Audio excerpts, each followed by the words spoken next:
अच्छा, एक चीज़ मुझे समझना है कि आजकल जैसे कि हमेशा आप देखते हैं कि हर 2 साल 3 साल पे कैमरा का फॉर्मेट जो है वो अपग्रेड होता रहता है। तो और आपने जब स्टडी की थी जामिया मिलिया से, जो आपने पढ़ाई थी या जो आपका एकेडमिक था, वो अभी पहले आजकल नए नए डीओपी आ रहे हैं, नए यूथ आ रहे हैं जो आज के समय से पढ़ाई कर आ रहे हैं।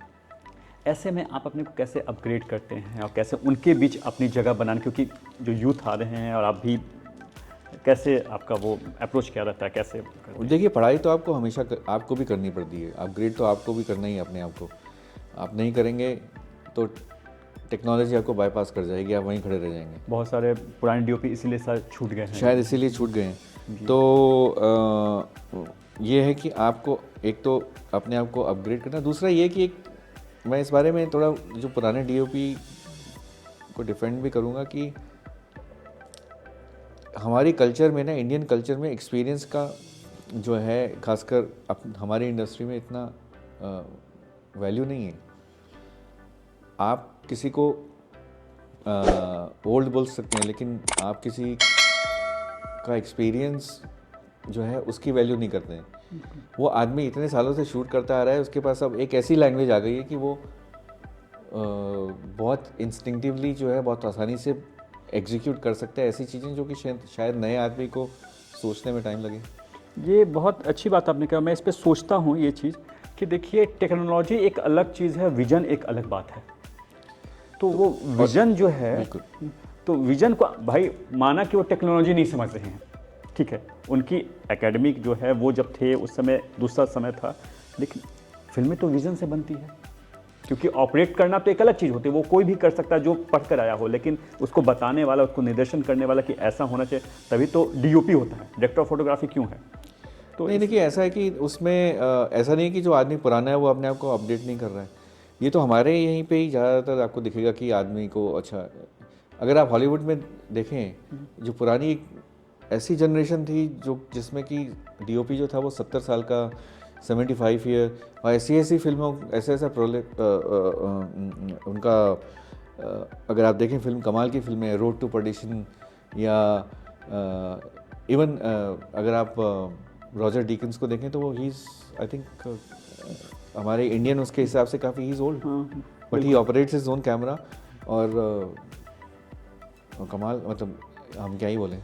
तो आपको क्या लगता है रीज़न क्या, क्यों यहाँ पे उन लोग को, यहाँ पे एक्टर्स के साथ में होता था, सुनने में ये आता था कि एक्टर्स जो है उनकी शेल्फ लाइफ बहुत कम होती है, जल्दी रिप्लेस हो जाते हैं, टीवी में तो 10 साल में हो जाते हैं। ये मेरे को लगता है कि अब डीओपी के साथ भी उन्हें एक प्रॉब्लम है कि तो एक्सपीरियंस का कोई महत्व नहीं है।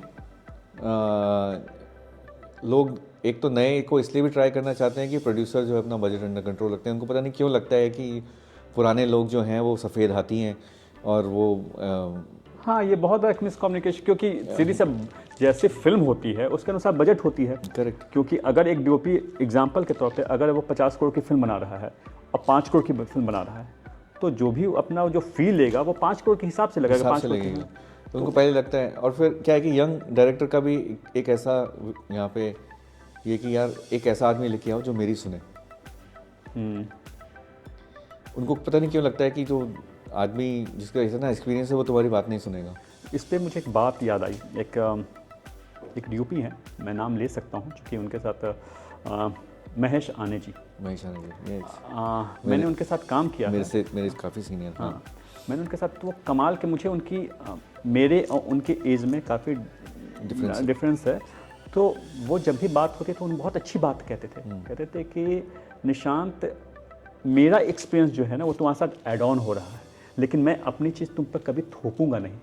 एग्जैक्टली। और वो इस एज में भी वो 20 साल के जो यंग जो यूथ होता है ना, छोकरा जो कहलाता है ना, वो इस तरह उछाल कूद मस्ती और एकदम इस तरह से वो रेडी रहते हैं ना। I know him personally.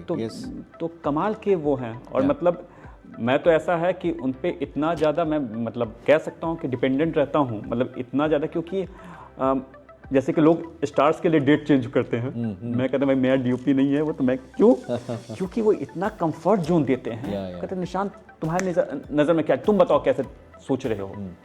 तो इसके लिए भी विजडम चाहिए ना। बिल्कुल। आप आपके पास स्किल हो सकता है, लेकिन अगर आपके पास विजडम नहीं है तो आप कभी भी अपने आप को जो है दूसरों के हिसाब से नहीं ढाल पाएंगे। बिल्कुल तो बिल्कुल। ये विजडम आपको एज के साथ में, एक्सपीरियंस के साथ में आती है। अब आप कह रहे हैं कि नहीं तुमको एक्सपीरियंस बहुत है, अब तुम घर पे बैठो, इसका मतलब यही है ना। बिल्कुल बिल्कुल बिल्कुल। तो ये एक अनफॉर्चुनेट बात है। आई थिंक ये नज़रिया बदलने की बहुत ज़रूरत है, पर इसका इंस्टेंट सोल्यूशन क्या है मुझे नहीं पता। मुझे एक चीज़ और लगता है ना कि जो नए नए यूथ आ रहे हैं, जब नए लोग आ रहे हैं, तो सबकी अपनी एक सर्कल होती है। बिल्कुल। तो अब सर्कल होती है तो हर कोई अपना कंफर्ट जोन देखता है।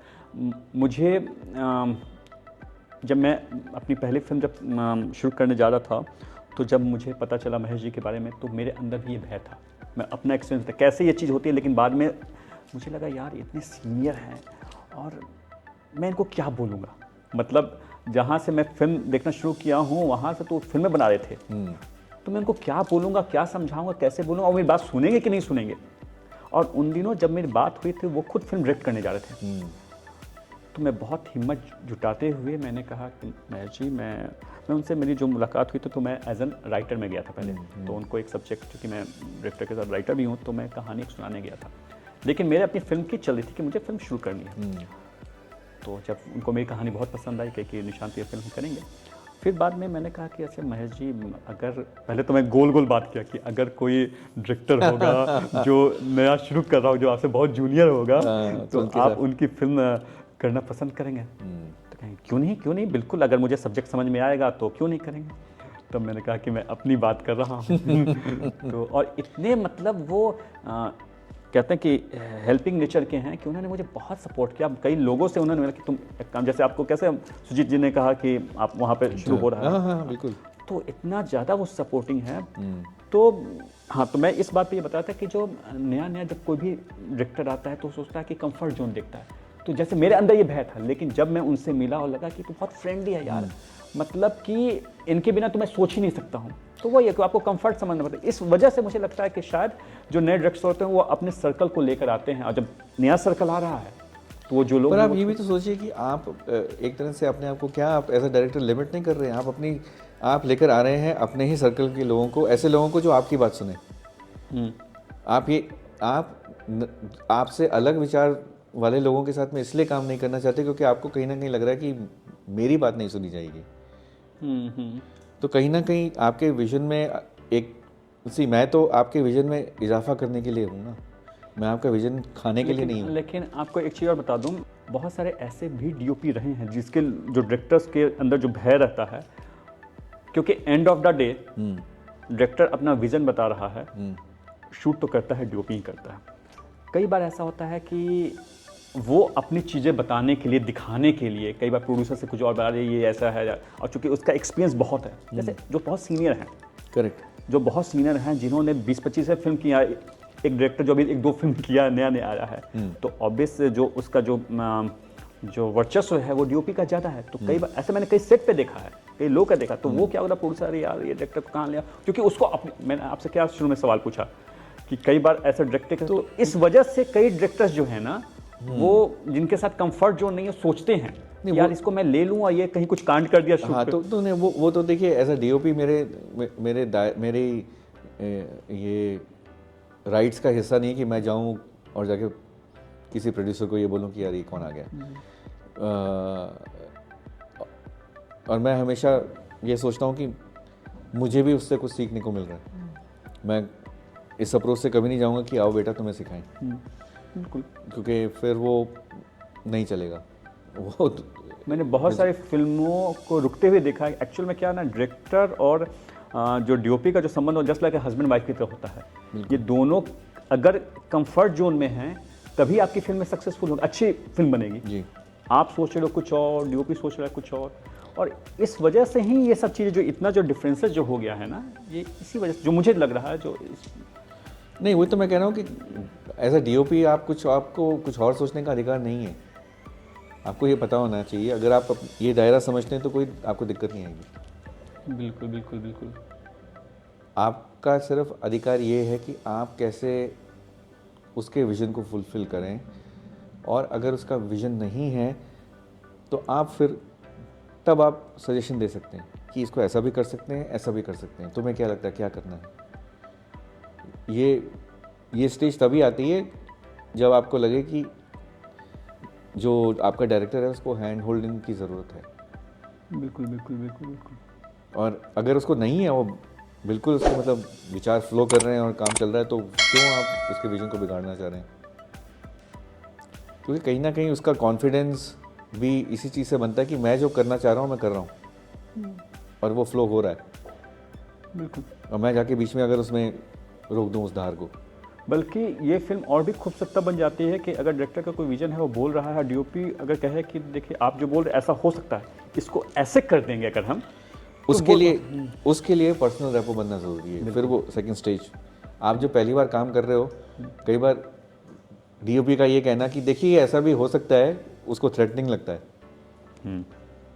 तो डीओपी, वो रेपो की बात बिल्कुल आपने सही कहा। जी हाँ, तो डीओपी जो है ना, वो सिर्फ अपना इस, जैसे मैंने पहले कहा, सिर्फ स्किल लेवल से डीओपी नहीं, आपको साइकोलॉजी समझ में आनी चाहिए कि कब आप ये सजेशन रख सकते हैं। इसकी एक स्टेज होती है। आप एकदम से पहले इसमें स्टेज में ये प्रूव करने के लिए कि मैं कितना अच्छा हूँ, शायद सामने वाला एक्सेप्ट नहीं करेगा, वो थ्रेटन फील करेगा। तो इसीलिए तो मैं कह रहा हूँ ना, जैसे कि ये हमारे बीच में एक जोक है कि हम नए डायरेक्टर जब भी आता है तो हमें ये पता होता है कि मेरे सजेशन देने से ज़रूरी नहीं कि वो मान जाए। जब तक कि वो खुद गलती नहीं कर लेगा, उसको वो एक्सेप्ट नहीं करेगा कि ये चीज़ जो है ऐसे नहीं हो सकती है, या ये चीज़ के और भी बेहतर रास्ते हैं। तो वो हमारे लिए, हमारा जोक ये कि ओहो, जैसे एक वो है ना कि केले का छिलका है, फिसलना पड़ेगा। बिल्कुल बिल्कुल। तो हम लोग ये कहते हैं ओहो, ये नया डायरेक्टर, फिर से फिसलना पड़ेगा। बट ठीक है, फिसलना पड़ेगा, तो उसमें भी मज़ा है। आप जब फिल्म सेलेक्ट करते हैं, जब भी कोई आपके पास डायरेक्टर अप्रोच करता है, तो क्या ऐसा भी होता है कि आपको लगता है नहीं यार ये सब्जेक्ट मुझे नहीं समझ, मुझे नहीं करना, क्या आप मना भी किए हैं, या फिर सोचते हैं कि चल ठीक है वो बनाना चाहता है, मेरा काम है बस जस्ट मैं उसके साथ? नहीं, वो मैंने मना भी किया, वो स्टेज भी आई है। देखिए वो डिपेंड करता है कि आप कितना बिजी हैं। अगर आप बिजी नहीं हैं, घर पे बैठे हैं और काम ढूंढ रहे हैं, तो शायद आपका बहुत ये कम ऑप्शन रहेगी कि आप मना कर दें। लेकिन अगर बीच में मतलब अगर आपको लगे कि आपके पास बहुत सारी फिल्में, तो आप ऑब्वियसली वो सिलेक्ट करते हैं जिसकी कहानी आपको सबसे ज़्यादा आपको लगता है कि हाँ ये अच्छी होगी, बैनर भी अच्छा है, डायरेक्टर भी अंडरस्टैंडिंग है। ये सब फैक्टर्स इन्फ्लुएंस करते हैं। तो वो डिपेंड करता है एक्चुअली कि आपके पास कितना काम है। आपने इतनी सारी फिल्में की हैं, उसमें ऐसी कौन सी फिल्म है जो आपके दिल के बहुत करीब है, लगने का कि यार इसको करने में आपको मतलब कमाल का मज़ा आया होता है कि चले ना चले वो अलग बात है, वो लेकिन अलग आपको बात है, मज़ा बहुत? हाँ, मज़ा। देखिए ऐसा है कि फिल्में तो वैसे आप सारी फिल्मों में मज़े तो बहुत आते हैं, लेकिन जैसे एक मेरी फिल्म थी मतलब वो क्रिएटिव मज़े की बात करो, जो आपको दिल को बहुत मतलब नहीं मस्ती किया सर्कल वो वाली बात नहीं, एक होता है ना क्रिएटिव मज़ा जो होता है, जो आपको बहुत दिल को छुई, जो आपको बहुत आनंद आया बहुत। वो ऐसी एक फिल्म थी इरादा, जिसमें नसीरुद्दीन शाह और अरशद वारसी की फिल्म थी। तो वो कहीं ना कहीं उसमें डायरेक्टर नए थे। कौन थे डायरेक्टर? उसमें अगेन निशांत और अपर्णा सिंह जी दोनों डायरेक्टर थे। अच्छी कहानी थी और कहीं ना कहीं दोनों मेहनती थे। और तो वो फिल्म मुझे क्रिएटिवली करने में लेकिन बहुत मज़ा आया, क्योंकि वो लोग, मुझे लगा कि कुछ ऐसी नई बात कह रहे हैं जिसको कि एक तो दुनिया में बहुत रेलेवेंट है, सुनना भी चाहिए। अनफॉर्चुनेटली वो फिल्म चली नहीं, बहुत कारणों से नहीं चली, वो अलग बात है। But I like that film. मुझे टेबल नंबर 21 भी बहुत पसंद आई फिल्म, क्योंकि उसमें अगेन जिस ढंग से वो फिल्म है वो तो कमाल की सचमुच हो। हाँ, तो वो नयापन था उसमें। और फीजी में जाके हमने जो शूट किया, एक नई विजुअल लैंग्वेज थी। तो वो भी फिल्म शूट करने में बहुत मज़ा आया। मर्डर 2 शूट करने में बहुत मज़ा आया, क्योंकि वो इतनी उस पूरी फिल्म के अंदर विजुअल इतने सारे डिफरेंट वो तो कमाल की फिल्म अपने आप में एक अलग सीन थे कि वो मतलब वो एक रेंज से दूसरी रेंज में, तीसरी, तो वो एक मेरे को अच्छी लगी। कैश करने में बहुत मज़ा आया, चली नहीं हालांकि वो, क्योंकि बहुत स्टाइलाइज फिल्म थी वो। हर एक चीज़ बड़े लेवल पे और बहुत ही स्टाइलाइज तरीके से बताई हुई स्टोरी। तो ये जब कोई फिल्म आप शुरू कर रहे होते हैं उस समय रवि जी का प्रिपरेशन क्या होता है, कैसे उस चीज़ को देखते हैं, कैसे उनके दिमाग में क्या क्या चीज़ आती है? बहुत मैं वो आपके इंटरनल जर्नी को समझना चाहता हूँ कि क्या वो उस समय रवि जी क्या होते हैं। देखिए, मंथन तो पहले से ही शुरू हो जाता है जब आपके हाथ में स्क्रिप्ट आती है, और इसलिए हम लोग कोशिश तो ये रहती है कि जितनी जल्दी स्क्रिप्ट आए उतना ही अच्छा है। स्क्रिप्ट आने के बाद में आप जो है वो विजुअली आप उस फिल्म को सोचना शुरू करते हैं। बहुत सारे रेफरेंस आते हैं, कुछ फिल्में जो आपने देखी उनसे भी आते हैं, क्योंकि अभी कॉन्क्रीट तो कुछ भी नहीं है, आपके दिमाग में एक अलग विजुअल चल रहा है। प्रोडक्शन डिज़ाइनर जो है वो अलग सेट के विजुअल देख रहा है जो कि आपके विजुअल से मेल नहीं खा रहे हैं। बिल्कुल। कॉस्ट्यूम वाला कॉस्ट्यूम डिज़ाइनर अलग सोच रहे हैं। सो इस तरह से, हालांकि तो आपका बेसिकली आपका पहला स्टेप ये होता है कि हर एक आप सीन पढ़िए, और उसके बाद में कम से कम मैं अपने बारे में कह सकता हूँ, फिर आप जो है ना वो रिसर्च करने लग जाते हैं कि इस तरह का विजुअल मेरे को नेट पे कि ये मुझे इसमें डार्क ऐसा चाहिए, एक तरफ से लाइट आ रही होगी तो इस तरह का लुक होगा, और इसमें ये कलर पैलेट होगा, थोड़ा ग्रीनिश लाइट मुझे चाहिए, या मुझे नॉर्मल वार्म चाहिए। ये एक रेफरेंस के लिए तो मैं हर एक सीन के साथ में फिर वो एक फ़ोटोग्राफ लगानी शुरू कर देता हूँ उसके साथ में कि ये ऐसा लुक, ये ऐसा लुक, ताकि बाद में जब आप बड़े स्केल पे जब सब लोग मिलते हैं, मीटिंग करते हैं, तो आप अपना पॉइंट ऑफ व्यू को रखना बड़ा आसान होता है। डायरेक्टर के साथ फिर रखते हैं कि देखिए मैं ये this is how I am looking at it, what do you have to say. आप तो आपका तो हो सकता है उसके दिमाग में completely different treatment, different visual हो। इस पर मुझे याद आया कि क्या ऐसा भी रहा है, कोई आपके साथ कोई ऐसा डायरेक्टर रहा है जिसने आपसे कहा कि रवि जी देखिए मैं जो बोल रहा हूँ, देखिए आपको बस जैसा से बोल रहा हूँ वैसा ही आपको करना है, ऐसा भी कोई? हाँ, ऐसा भी हुआ है। तो लेकिन जैसे मैंने कहा कि वो फिर मेरे लिए आसान होता है ना काम करना, क्योंकि देन मुझे वो ये कह रहा है कि बेसिकली आप अपना दिमाग मत लगाइए, जैसा मैं कह रहा हूँ वैसा आप एग्जीक्यूट करते जाइए। ऐसा कोई किस्सा कोई हाँ नहीं, थोड़ा सा ये तो मतलब बिलो द बेल्ट हो जाएगा, बट ऐसा हुआ है। अच्छा, कुछ लोग इसको ये भी तो समझने वाली चीज़ होती है, कुछ लोग आपको ये बोलते नहीं है पर आपको इशारों में समझना होता है कि ये इसको मेरे सजेशन की ज़रूरत है या नहीं है।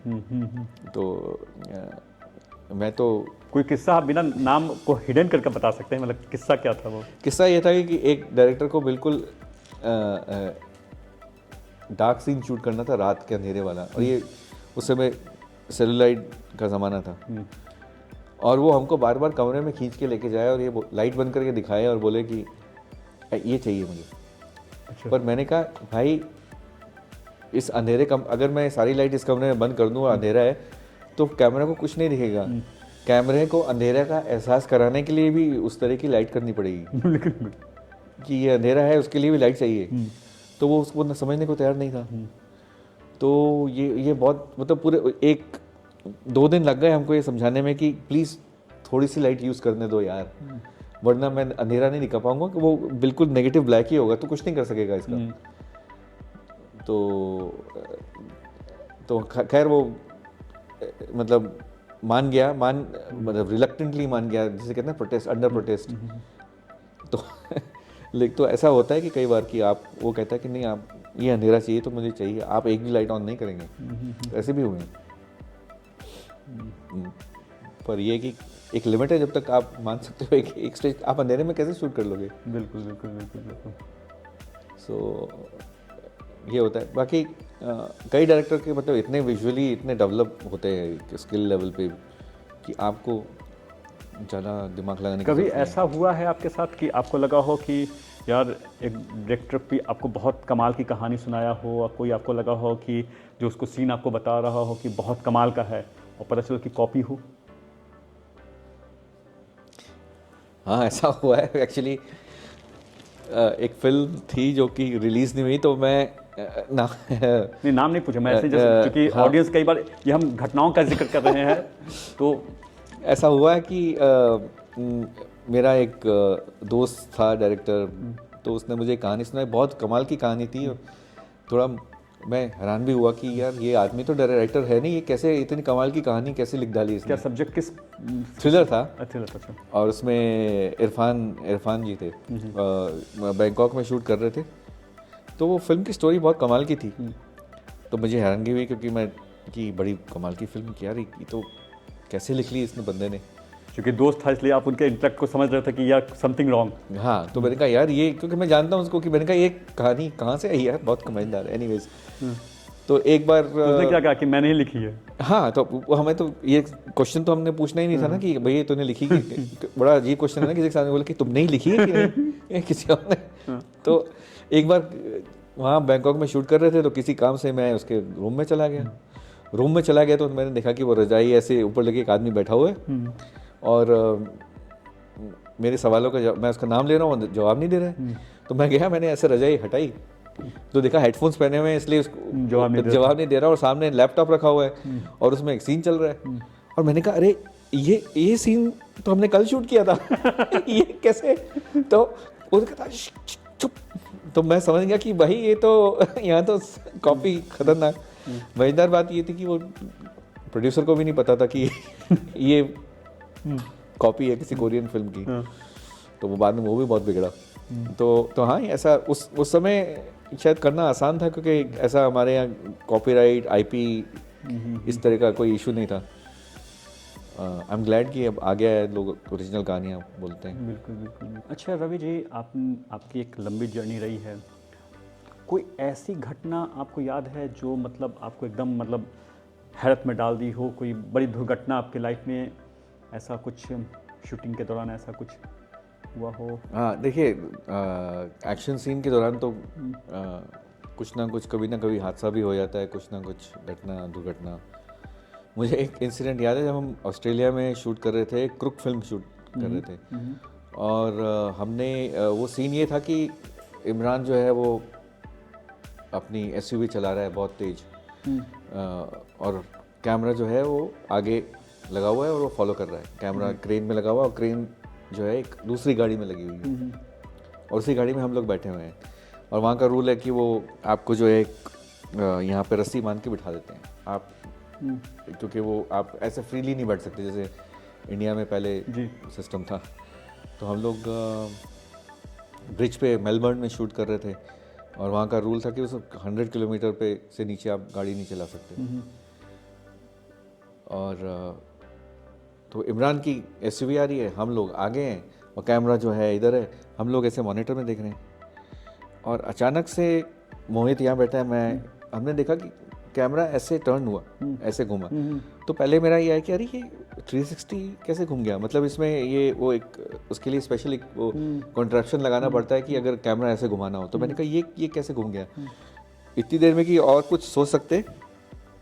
नज़र ऊपर गई देखने के लिए, तो मैंने देखा कैमरा हवा में ऐसे घूम रहा है और वो नीचे सड़क पे गिरा, क्योंकि क्रेन का जो हेड है वो टूट गया और वो कैमरा नीचे गिरा। फिल्म कैमरा था 435, और कुछ सोचने का मौका ही ना मिला, उसके ऊपर से इमरान की एसयूवी चली गई। ओके, और एसयूवी हवा में 2-3 फीट हवा में उछल गई, क्योंकि कैमरा पहिए के नीचे आ गया। और पीछे कुछ नहीं दिख रहा, ऐसे दिख रहा है बस फिल्म खुल गई पीछे। तो पीछे को रील घर करके दिख रही है, और ऐसे हम उठने को हो रहे हैं तो उठ नहीं पाया, क्योंकि क्रेन का जो है बोझा वो कंधे पे आ गया पूरा। तो हम लोग भी वहाँ दब गए। तो अब हम कह रहे हैं गाड़ी वाले को, गाड़ी रोक, कैमरा नीचे गिर गया, कैमरा टूट गया, ये वो। कहता मैं गाड़ी नहीं रोक सकता, यहाँ रूल के खिलाफ है। रूल के खिलाफ है? रूल के, मैं ब्रिज पे गाड़ी नहीं रोक सकता। ओके। तो हम लोग कंटिन्यूस, मतलब वो कैमरा हमारी नज़रों से दूर जाता हुआ हमें दिखता गया, और हम लोग कुछ नहीं कर सके। एनीवेज, वो घूम के वो पूरा 1 किलोमीटर का चक्कर लेके फिर हम जो वापस आए, इतनी देर में पुलिस वालों ने वहाँ पे जो है ट्रैफिक पूरा रुका के, और वो बहुत ही बिजी ब्रिज है वहाँ मेलबर्न में, उन्होंने पूरा जो भी उनको टुकड़े मिले अवशेष वो सब इकट्ठे किए, वो लाए, और सामने हमारे नीचे रखा हुआ वो पड़ा हुआ है कैमरा। देखा उसका लेंस पूरा अंदर घुस गया है उसके, और वो फिल्म जो है वो खुल चुकी है, तो काफ़ी बुरी हालत में था। फिर हमने तुरंत उसी समय जो है वो एक ऑस्ट्रेलिया में वो कैमरा दूसरा हायर किया, और उस दिन की शूट कंप्लीट की। तो ये मुझे मतलब हमेशा पर विजुअली आप दिखा रहे हैं, वो पूरा दिख रहा कि कैसे वो हाँ, अरे वो बहुत ही खतरनाक था।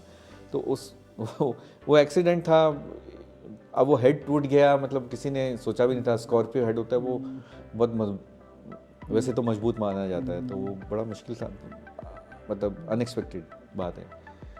बाकी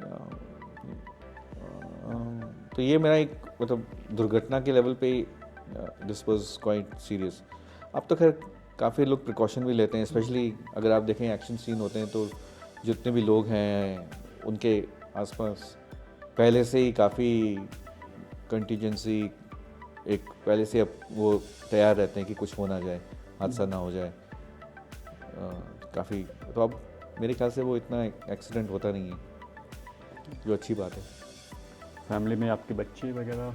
जी, मेरी एक बच्ची है 10th क्लास में पढ़ रही है, पढ़ने में अच्छी है और उसको भी क्रिएटिव फील्ड में इंटरेस्ट है। ये मैं पूछता कि दो क्रिएटिव जब पेरेंट्स क्रिएटिव है तो अच्छा। जी, उसको क्रिएटिव फील्ड में इंटरेस्ट है, वो अपनी काफ़ी अच्छा लिखती भी है और उन्हें स्टेज का काफ़ी शौक है, तो वो इसी चीज़ में आगे बढ़ना चाहेंगी। अभी से सोच रखा है कि वो ब्रॉडवे जाना चाहती हैं। Okay, that's good. तो ये है जी। रवि जी, आपसे बात करके बहुत मज़ा आया और जी, बहुत सारी thank you। बातें अपनी ज़िंदगी से जुड़ी हुई अनछुए पहलू आपने अवगत कराया, बताया जी, थैंक यू। और बहुत अच्छा लगा।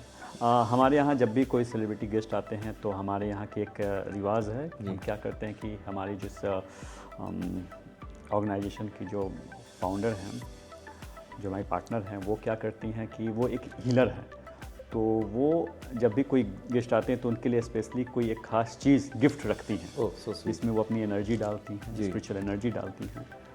तो आपके लिए भी एक गिफ्ट अरे तैयार वाह। की गई है, टाइगर आई का रॉ है। ओके। तो इसके आपको इसके बारे में पता है? जी नहीं, आप बताएं। बता रहा हूँ। जी। ये जो है ना, ये बेसिकली जो है ना, कॉन्फिडेंस को बहुत ज़्यादा बिल्ड करता है। अरे वाह, नहीं सख्त ज़रूरत है। और ये आप कहीं भी जा रहे हैं ना, जी। कि जैसे कि आप रत्नों में देखते हैं कि जो माणिक पहनते हैं सूर्य के लिए है, रुद्राक्ष में जैसे 12 मुखी पहनते हैं, जी। तो सेम चीज़ वैसे ही ये काम करता है। ये इसका रॉ कि आपको हमेशा आपको कॉन्फिडेंस को आपको ओके, वो रखेगा और आपकी क्रिएटिव लेवल को और भी हाई। Thank you. मैं इसको हमेशा अपने घर में घर पे आप जहाँ पे आप कोई भी सोच रहे हैं, कोई काम कर रहे हैं, जी तो अपना कोई भी मूवीज़ देख रहे हैं, जो भी अपनी प्रिपरेशन आपकी है, तो आप वहाँ पे अपने टेबल पे उसको आप जी रखें। बिल्कुल। बहुत बहुत धन्यवाद। Thank you.